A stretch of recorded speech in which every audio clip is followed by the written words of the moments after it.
Hi, Siva. Thank you so much for joining us on Blitz Business. It's a pleasure to have you. Likewise, Ashish, thanks for having me. Really appreciate.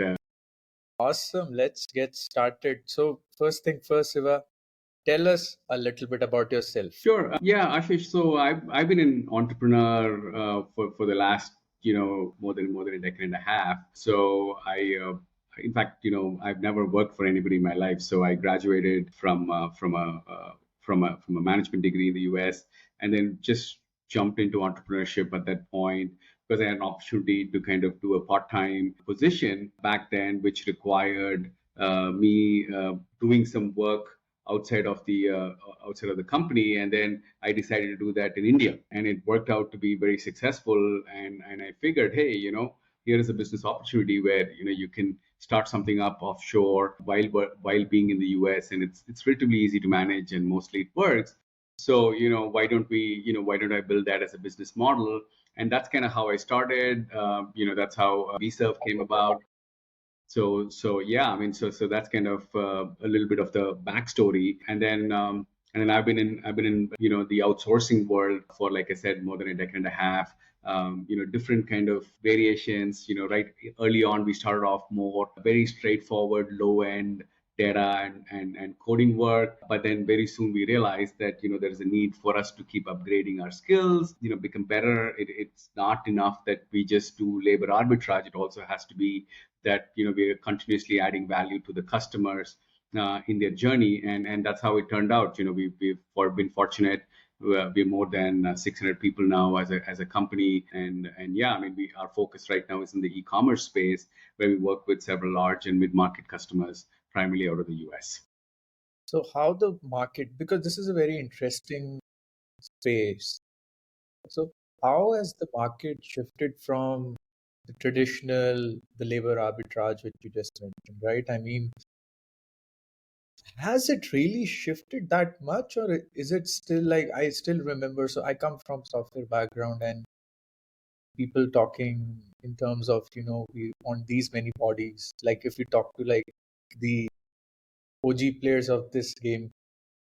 So has it really changed that much in terms of like So that's it's a little bit of a yes and a no kind of answer, Ashish. So it has changed in terms of the expectation from the customer for sure. With automation and AI recently, the market has kind of moved rapidly towards, hey, what's the value you can add to me, and also give me a great price point, right? So it's no more about, hey, if you can replace a person that I'm paying, say, $50 an hour for with a $25 person, that's a win. So that used to be the case, say 20 years back, or even like 10 years back. But right now it's about, hey, yes, there will be cost savings. I understand that. But what I also understand is there might be some additional costs associated with, managing the teams and all those things. So that all adds up.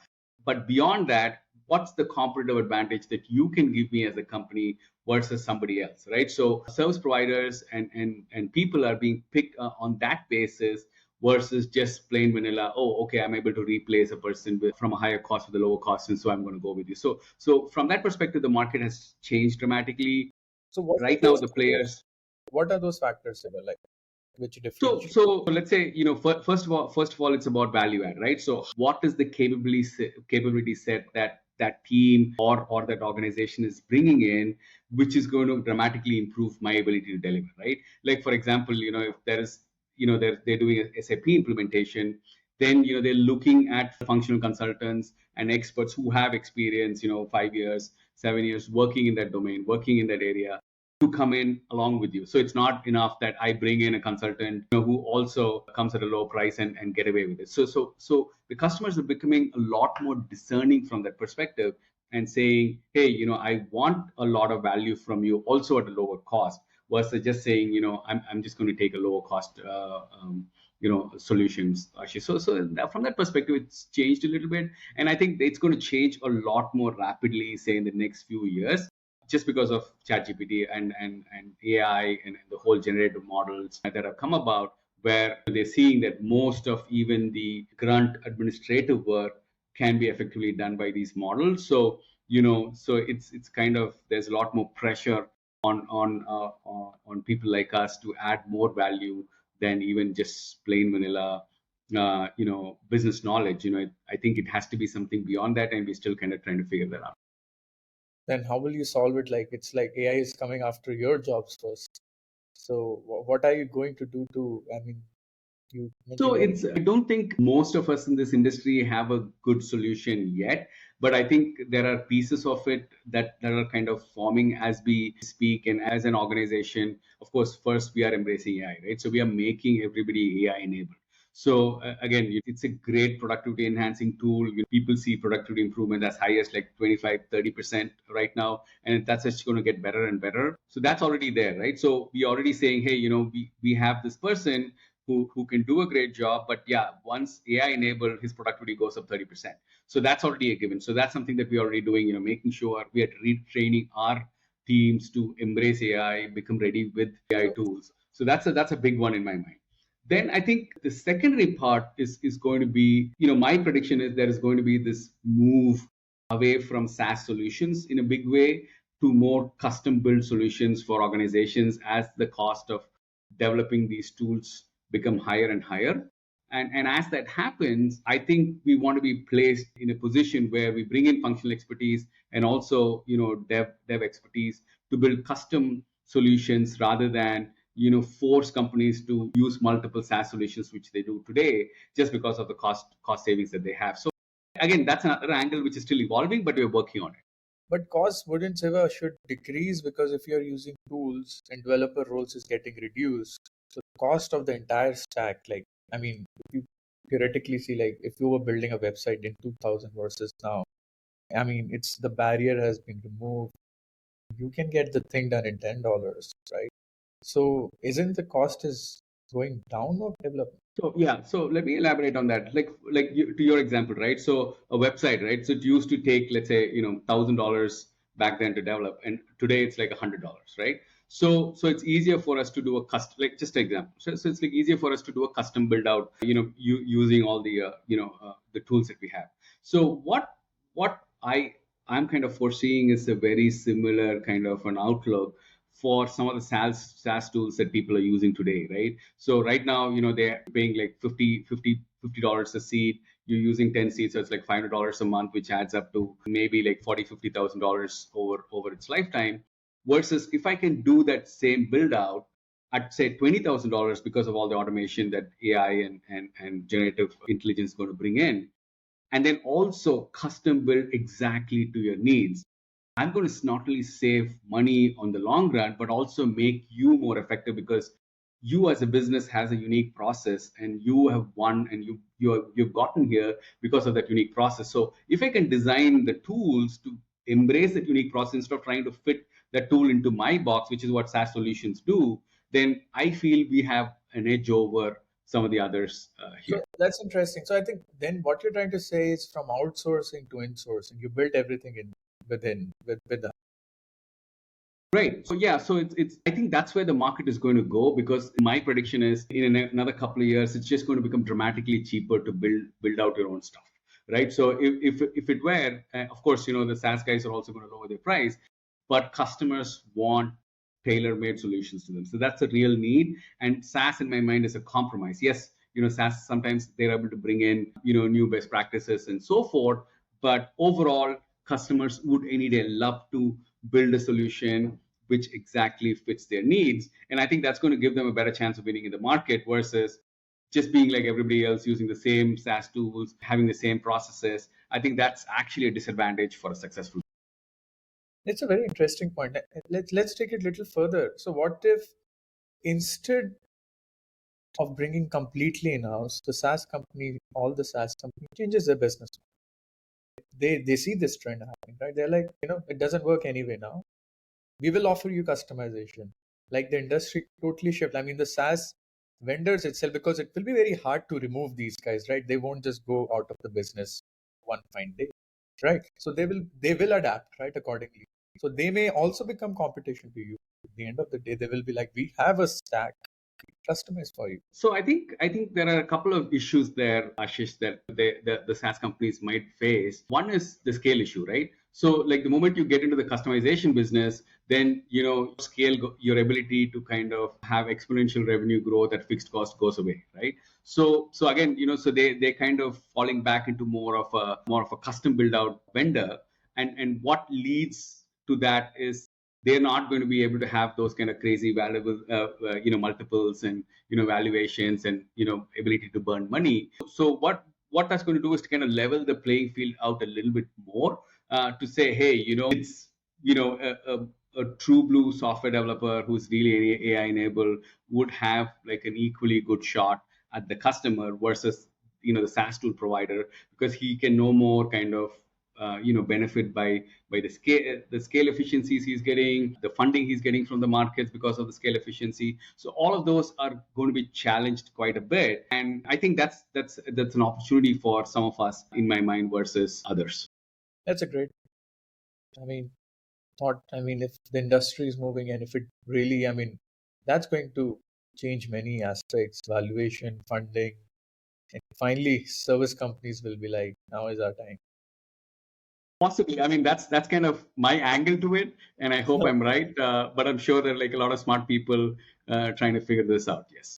No, but that's true. I mean, people have started to doubt SaaS model because it's like even the scalability is not there for many SaaS companies if you look at it really. So maybe, I mean, it's an interesting proposition. We'll Correct. have a episode 2 on this one, how it market evolves. So then moving on, Siva, so what is, you mentioned 600 people. So what is the current requirement? Let's understand. People listening, if someone is graduating right now, they're listening to this, they want to be part of the workforce. What is the current sort of requirement you are seeing since you are in the business? Like AI, ML, that piece is also kicking, but help us understand what is the requirement coming from which sectors, healthcare, etc. So I think what we are seeing is a strong need for functional expertise. Again, because functional knowledge is becoming more and more important rather than just the.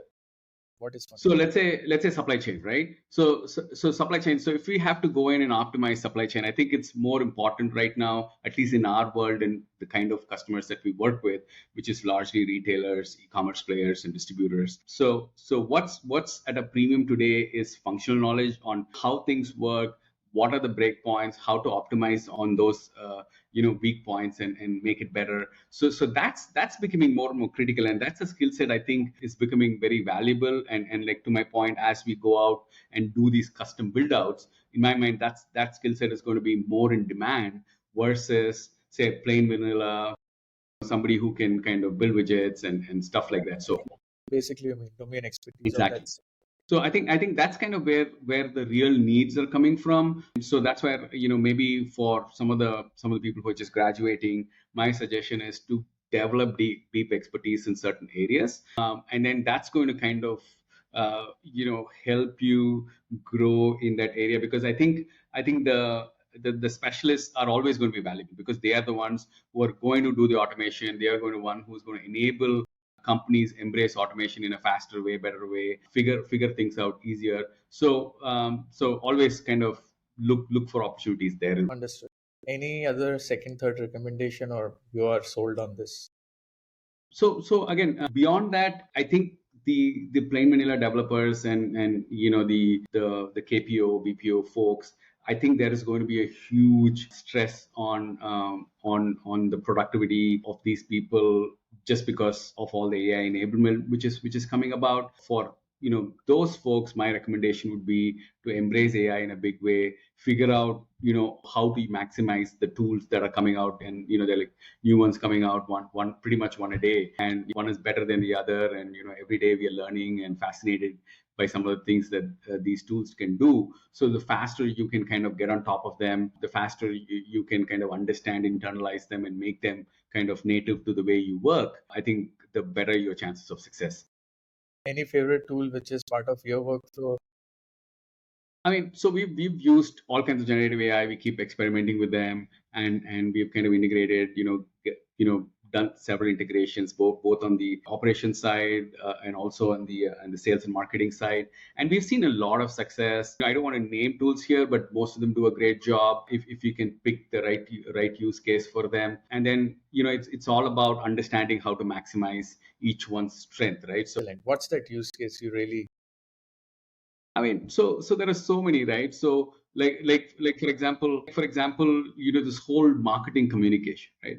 So we can, I'm convinced that we could, customize at scale using AI to communicate to that individual customer his exact pain point and the solution we can give him by using this enormous amount of knowledge that we have to solve a large number of problems, and then also kind of matching it exactly with that one or two problem that he has, and then communicating to him that messaging very effectively. I think AI can do this at scale. I can reach out to maybe 100, maybe 1,000 people and talk to them as if it's like a customized solution, and I can do that effectively using AI, right? So again, there are different tools to do that, but that is possible today, which is not possible before. We would just send out a generic messaging, through social media, through all the other channels. But now I can talk to him exactly on his pain point, and that's a big change. And I think that's a use case that I'm like really sold on. I think that can make a big difference to the whole sales and marketing effort, because you're not just kind of blasting things and hoping for results. You're actually talking about people's specific problems and specific solutions for each one of them, and so that makes the whole process a lot more meaningful for both of us, not only the seller but also the buyer, because he doesn't have to go through 100 pieces of garbage to figure out which is the right one for him. He can quickly identify, okay, this guy understands my problem, he has a solution, let me talk to him and kind of build on that. So that's kind of the good, some of the good things that I'm seeing coming out of this already. That's a pretty good use case. I'll agree with that in terms of targeted messaging, sort of depending upon that. And yeah, if you're doing at scale, and if those target messaging can really help convert or whatever the KPIs of the yeah, that's pretty powerful. So then, sort of moving on, Siva, let's understand if someone wants to start an outsourcing business. Like, let's look at that lens. Someone just thinking, because outsourcing business, if you think from a perspective, it's less capital intensive, right? Because you are sort of delivering, executing once you have something in hand, and it's still something someone can start. And we have many people who wants to start stuff. So let's break it down. Help us understand how does it work. What is the economics of outsourcing? Sure. So I think like we started off talking about, it's largely still arbitrage and a resource availability kind of game, right? So that's kind of maybe one of the fundamentals is to realize, hey, how are we going to leverage on being at the right place to leverage the resources that I need, and then also getting it at a price which makes sense to the customer. So those two kind of already will make your life a lot easier if you can figure that out. And the second most important thing is finding your niche, right? I think the day of a generalist outsourcer is gone already. I think that's where the TCSs are and the Infosys are. So that day is gone, like 20 years back. So they've already taken that spot. They have it well covered, and it's great for companies who've been able to kind of leverage their opportunity. But if you want to start today, I think the generalist outsourcer position is already taken. There are enough and more companies today who can fill that gap for the huge spectrum of different size of companies who are looking to outsource. So the gap is really in the niches. If you can go in and solve a problem that a large company doesn't care to solve today, doesn't want to solve today because it's not economical, or it's just not in their radar already. Give us an example. Let's say, let's talk about a typical example would be financial insights, right? So it's so hard to customize financial insights effectively to a business owner, right? Because his needs is unique. And it's hard for a company at scale, at a certain scale, to get to that level, right? So I do not want to be doing that. I cannot do it cost effectively. So if you could figure out a way through automation and through your specific knowledge in that domain to give him that insight, for somebody who's not a tech financial person, he's like a techie, he doesn't care anything about finances. He's passionate about what his trade is, and he wants to just grow it, but finance is a necessary evil for an entrepreneur. So If you can solve it for them, right, and figure out a way to scale it, again, that's a niche.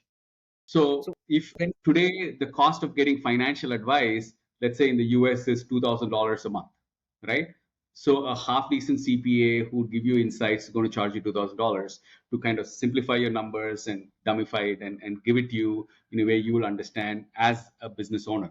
So if you could figure that out, I think that's a great opportunity. But it's hard to figure out, and people are, I know, they are working to solve for it. But again, in my mind, those are the niches that are yet unexplored, which is like a combination of subject matter expertise and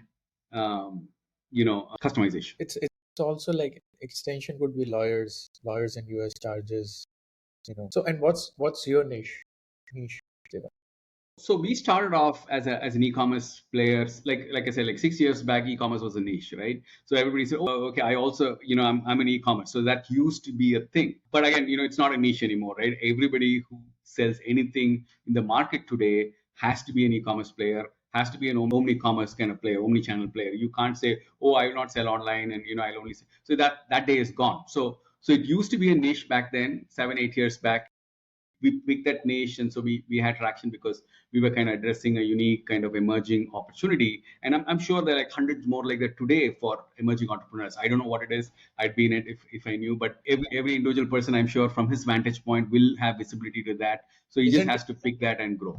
isn't it AI sort of resources, like really someone who's good at it or something? Not data science, I'm not saying data science, like, but something plus. I don't know. I'm absolutely sure there are like so many kind of wrappers that you can put on AI and make it do so many things, right? So I can easily predict there'll be like 100 more new opportunities we haven't even thought of using AI and putting wrappers on top of it, and solving for certain problems. I can easily see that coming in the next couple of years. That's just my feeling. And Siva, if you were given an opportunity to go back in time, okay, it's a tricky question now. If you were given an opportunity to go back in time, you could have done a different business. What would that be?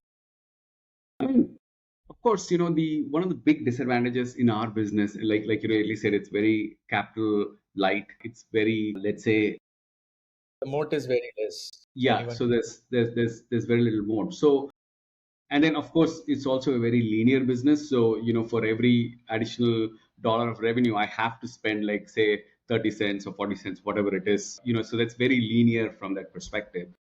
So one of the things I'd have loved to do is to figure out a space here which is a little bit more exponential in terms of results. And again, Build we've a tried a SaaS few product. things. Build a SaaS product. Uh, I we have actually tried a few things. The problem is, it's like the DNA between like a services company and a SaaS company are completely different. So I'm convinced that if I want to be a services company, I cannot be a SaaS company. I haven't seen a legitimate company which can do both yet at scale. So I'm kind of happy where I am, but potentially, in my next effort, I'd like to do something which is a lot more scalable. I don't know if SaaS is the right way to go given what I'm seeing in the AI world, but something a lot more scalable is what I would love to do, Ashish. Yes. That's the $1 million question. If not Yes. SaaS, what it is. Yes. Correct. Yeah, that's true. That's true. I mean, I had the opportunity to meet like many services company and exactly the same words. It's not in our DNA. We have tried it. And it's something, once you have built that structure, that corporate organization, and then you try to be like, I'll do product, it just doesn't. It I doesn't. mean, it's such a mindset difference, right? So we were so used to be profitable day one. There's never been a month in our life history, Ashish, that we made a loss, right? So it's just not in our DNA. It's because it's so kind of incremental. So it's hard for us to say, okay, I'm going to invest like this huge amount of money up front and spend this huge amount of money, marketing it, and then hope I'll find results. So it's like it's the game is completely different. And no matter how much you can kind of put pressure on from top down, saying, oh, we will give you the resources, it's just not the right mindset for our people because they're not here to take that kind of bets, which the SaaS folks, I feel, intuitively can As embrace. as people can sleep through in this scenario, service people Yeah. will be like, God, how will I pay bills? What will happen? There will be 10 scenarios running in the head. I can. So true. So Yeah. true. So then what's the next thing for you, Siva? Then what are you planning? Scale this, identify something else? Like what's your milestone you want to achieve? We sort of touched upon something fine scalable, but what's the milestone you're looking? Add more workforce? Sure. So I think there is huge growth that we are seeing already. Huge challenges with AI and how that evolves and how that kind of affects our industry. That's the unknown. My take is it's going to be a big positive for us. I think it's going to enable us to be more effective. It's going to enable us to explore new opportunities that we have not been able to explore so far. So pretty bullish about it. And then we have kind of identified a couple of niches where we are getting serious scale. So like for example, industrial distribution is an area where we'd like to believe we are one of the larger players today in the US in the mid market kind of What what is mid market industrial distributors. So industrial distribution is selling B2B industrial equipment, parts, tools, things like that. So it's B2B, it's sold from business to business, and it's usually electronic, mechanical, electrical parts, so forth. Yeah, like auto parts and stuff like that. So we believe we have considerable scale there. So we have the potential to be a market leader in that space. So we are kind of working on taking kind of advantage of some of the domain knowledge we have developed, some of the expertise we have to kind of make that happen. this sort of makes me the question which comes to my mind is how did you get your US customer? What was that Sure. how did you get the breakthrough? Yeah. Sure. I think it's again, it's definitely a journey. We of course use digital marketing and remote inside sales teams. So all of that. So that's pretty standard in the industry, I guess. So I think everybody does that. And beyond that, I think it's all about building that relationship and also delivering every single day, right? So I think we are a strong believer in customer retention and customer. I think that's probably like 50% of our business today. We're just growing our customers and customer referrals. So if First so first customer is you. I always tell I get opportunity to talk to and work with a lot of young startups. I make some investments in that space as well, and I always tell them the first customer buys for you and you alone. There's nothing else. So you have to go sell yourself to the first customer, and he trusts you and gives you the first deal. So that's how I did it, and that's how I think all entrepreneurs should do it. The first 10, 15 customers blindly trust you, and he believes that you will go fix everything that needs to be fixed to make it happen. your So if we story, can get Shiva. I need your story. How that, you sold it. You're that's on that question. You're not telling me how you actually sold to US. Like I want no. I mean, so it's that's. I mean, there's no secret to it, Ashish. So I can assure you, the first few customers who signed up to us friends, signed up only because he believed that okay, I met this person. I think he will figure it out, and I think he will do right by me. That's who it. was who was that person for you in US? That's Which me. That was me. So the founder. So that's what you got to do as a founder. You got to get in front of the customer and convince him that no matter what happens, you will deliver for him, and he's going to give you that deal only because he trusts you. If you can make that happen for 10 people, then you're on your way, right? So then you can kind of build a credible kind of team, credible business. You have referrals, and then that engine and the flywheel kind of starts to kind of slowly take off. It's a slow process, but I think the only way to break that chicken and egg is as a founder, you get in front of the customer. And I've made trips to the US. I've spent several weeks just meeting customers, anybody who would meet me and pitch, right? And if you just need those 5, 10 believers in you, and then you have something going. I mean, I haven't figured a better way out. If there is a better way, I'd love to learn, but this was what I did, at least, actually. sure, makes sense. It's a lot of hard work, grunt work to get the first one going, and then it sort of builds up Yeah. credibility once you start. So then moving to a little bit on finances. So you mentioned profitability. So what do you do with all that money? Where do you invest? So again, one of the interesting parts for us is as a services business. I think mostly you're cash flow positive right from day one, right? So we actually generate excess cash flow, and we've and one thing, but I've realized, and painfully so, is you cannot throw money into the services business and expect growth. It doesn't work that way. Services business is a lot different than, say, the SaaS business where you throw money to acquire customers. Service business is all about process, expertise, relationship. So it's a lot harder to throw money. Money does not solve your problems. It helps, definitely. So we made investments, like, for instance, we are in the Philippines today. We went to the Philippines and set up a delivery center there.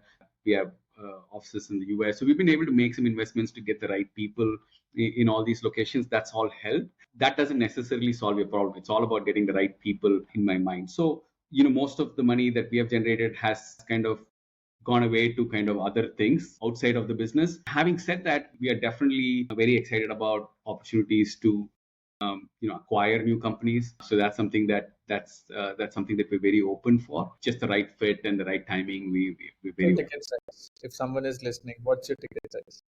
So I think the criteria is more important in terms of their market focus, which markets they're selling to, the skill set it has to complement with us. If all those things work out, then maybe like around the 5 million mark is what we're looking to. That's pretty good. Anyone listening, guys, Siva is an investor also. That's great. That's pretty good. That's pretty good. I mean, then ultimately, then I will say, like, services business is great, right? I mean, people bash it a lot. Investors don't invest in it. But if you're able to do what you're doing, I mean, do you have any complaint about it? I mean, so service business is not venture investable, right? So it's a crime if you try to raise money as a services player, right? So either you don't know venture investment, or you're trying to cheat somebody here, or don't understand it. So one of these three, right? So because obviously, where are you going to put the money? You're your Your first few customers, you are selling yourself to these customers. So it's all about your expertise and what you bring to the table, and then you scale based on customer demand. You don't have to set up infrastructure up ahead. It's not manufacturing. So why do you need the money? So it's in my mind, services, and again, like I said, it's a very linear business, right? So the VC expects 10x return. You cannot give 10x return to the VC. Even if you raise money, one of you will be definitely disappointed, and I know which one it will be. So again, you're not going to help anybody win here. In my mind, I think services businesses are a lot better fit for organic growth. You kind of have to take it the traditional way. I haven't seen, except for maybe a couple of players who pulled it off. The vast majority, 99% of services businesses tend to scale organically. There's a lot of M&A happening though. So that's an interesting spot in the services area, where companies organically buy each other out with the cash flows that they have developed, and then are able to scale because they're able to acquire the right kind of partner companies along the way. So I think that's a better path for services businesses. More of the strategic buyouts and mergers that kind of give scale, complementary capabilities, and then that's kind of a lot more of a win-win. And maybe raising money to kind of enable companies to do that makes a lot more sense versus trying to kind of grow a business through that route. Which are those new age service company which has done really well scaled? Not the traditional Infosys and all, but any new one which Sure, I think there are a number of them. Like Taskus comes to mind. So Taskus is again Silicon Valley hyper funded, so they've kind of really grown. But they're outliers, right? So they haven't. I mean, they're not kind of the standard story, and then they're backed by large investors, and kind of that kind of opens up. the services company. Sorry, it's a services company, yes. Services company, yes. So that kind of opens up their doors for some of the large VC invested companies, and that's kind of been their path to grow. But I think that's not the path that anybody and everybody can take. So they're probably in a unique position to be able to accomplish that. Understood. Understood. That's great. That's great. Pretty interesting. I mean, this landscape is getting interesting. Services guy coming in, SaaS people trying to build something and just fight, ever evolving, and VCs. Like, maybe things are changing, but appreciate it, Siva. Thank you so much for your time, really, and helping us understand with so much patience and having so much clarity. Anything you want to share from your side, which I may have missed? No, I mean, of course, like I said, personally, I also make some investments, always looking for investments in the right companies. So again, if there is any interest at all, feel free to reach out to me, anybody listening to this. And then thank you, Ashish, for your time and this opportunity. Lovely talking to you. Thanks for a lot of the insightful questions. Made me think as well. So great conversation. Thank you. And which was your latest investment which you're really happy about? So I'm kind of talking to this company, really excited about it in the accounting, financial tech space. So I'll kind of share it with you as soon as it's ready to go.